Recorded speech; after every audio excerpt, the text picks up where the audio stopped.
মই অতি আন্তৰিকতা আৰু কৃতজ্ঞতা জনাই মই আজি কিছুদিন ধৰি ভুগি থকা মোৰ এই প্ৰষ্টেট গ্লেণ্ডৰ এই অসুখটোৰ চিকিৎসা ইয়াত আৰম্ভ কৰোঁ আৰু এই চিকিৎসাত আজি কিছুদিন ধৰি একেৰাহে মই ইয়াত মোৰ চিকিৎসা চলিছিল আৰু মই এটা ডাঙৰ অপাৰেশ্যনো হৈ গ'ল।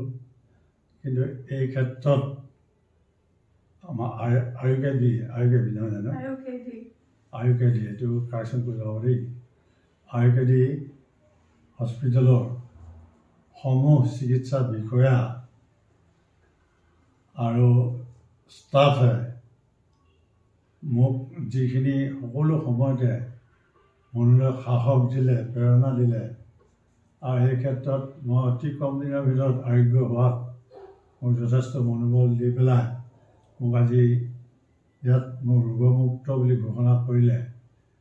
তাৰ বাবে মই আয়ুকেডি প্ৰতিজন চিকিৎসা বিষয়ালৈ মোৰ ফালৰ পৰা তেখেতসকলক ধন্যবাদ জ্ঞাপন কৰিলোঁ আৰু লগতে ইয়াৰ কৰ্মকৰ্তা, nursing staff, ward boy staff সকলোৱে মোক নিজৰ কাৰোবাৰ বৰ্তা এই সম্পৰ্ক সম্বোধন ধৰি ইমান মৰম চেনেহ দিলে মই হয়তো কোনোদিন পাহৰিব নোৱাৰোঁ আৰু এইটোৱে মোক চিকিৎসা সফল হোৱাত বহুত আগবঢ়ালে। সদুশেষত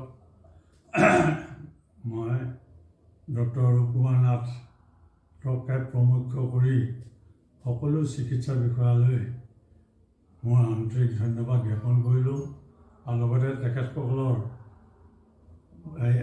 বলিষ্ঠ নেতৃত্বত এই অনুষ্ঠানটো যাতে সৰ্বাংগীন সুন্দৰ হৈ উঠক তাৰে ভগৱানৰ ওচৰত প্ৰাৰ্থনা জনাই মোৰ বক্তব্য ইমানতে সামৰি মাৰিলোঁ।